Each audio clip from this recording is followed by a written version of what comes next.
MotorWeek is made possible by Auto Value and Bumper to Bumper, TireRack.com, and Haggerty. Small trucks are once again a big deal here in the U.S., with more options to choose from than we've had since the 1980s heydays, including newcomers like this Hyundai Santa Cruz. And just like the Hyundai Tucson crossover that it's based on, the Santa Cruz gets some major updates for 2025. So it looks like it's time for us to do some more tiny truckin'.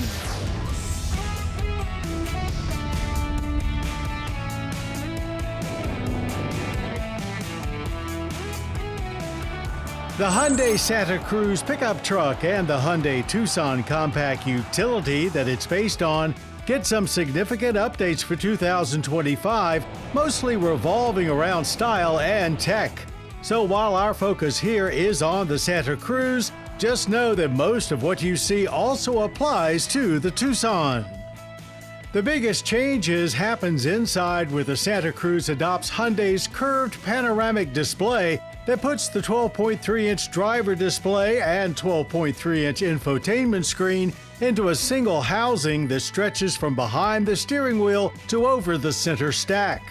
And while the center stack itself remains relatively minimal, they've redone the climate controls and actually added a few more physical buttons and dials back in. There's also a better-looking steering wheel with a driver attention sensor behind it.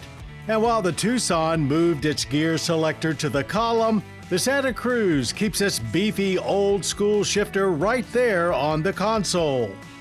That, combined with an overall feel that's not quite as open as the Tucson, goes a long way towards helping this trucklet feel more truck-like.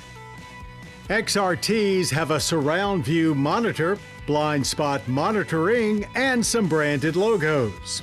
Rear seat room is more plentiful than you'd think seeing it from the outside, but you do sit very upright, and the seats themselves are not very comfy.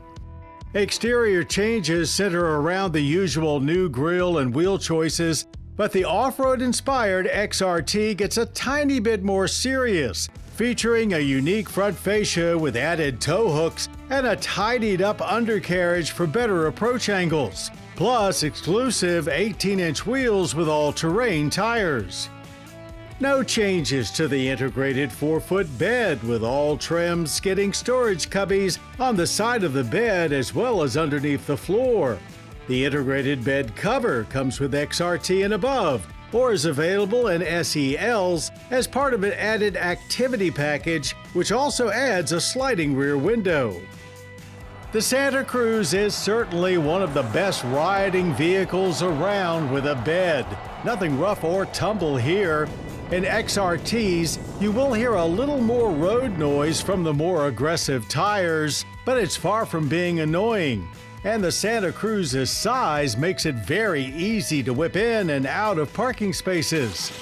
Nothing changes mechanically. That means a standard 191 horsepower, 2.5-liter naturally aspirated i4 engine in SE and SEL, while XRT and Limited get the turbocharged version of that engine with 281 horsepower, 311 pound-feet of torque, plus standard all-wheel drive. AWD is available on SE and SEL for $1,500. The turbo engine gets a unique dual-clutch transmission, which gets an added tow mode for $25, while the non-turbo works with a traditional automatic. Both are 8 speeds. Max tow rating is 3,500 pounds with the standard powertrain and 5,000 pounds with all-wheel drive. After towing our crew to Mason-Dixon Dragway, the turbocharged Santa Cruz XRT delivered us to 60 in 6.6 seconds, about half a second slower than what we achieved back in 22 with the Limited. Full power was a little late to arrive, but once it showed up, it was ready to get to work, providing steady power the whole way down the track. Our best quarter-mile time was a 15 flat at 96 miles per hour. At wide-open throttle, DCT shifts were smooth, with no power loss moving through the gears. but it does still stumble a little at slower speeds around town. The handling experience with the XRT was also different from Limited, as the off-road tires struggled to get a good grip on the pavement when we pushed hard, leading to oversteer and more roll than we remember. There was great feel and feedback coming from the brakes in our panic braking runs, however. Also, consistent fade-free stops from 60 and just 105 feet. Government fuel economy ratings are 19 city, 27 highway, and 22 combined. We averaged a good 23.1 miles per gallon of regular.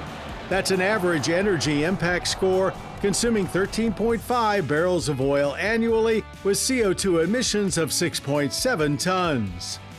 Starting price is a low $30,100, but things get much more serious for the XRT, which starts at $41,600, though that's still well below the average transaction price for a pickup truck these days.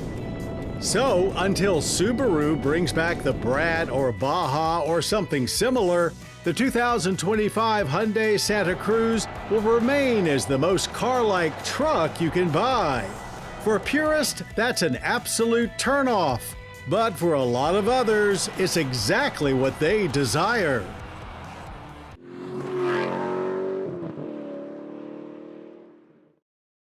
The MotorWeek app, which includes our latest reviews and feature stories, is now available for mobile devices.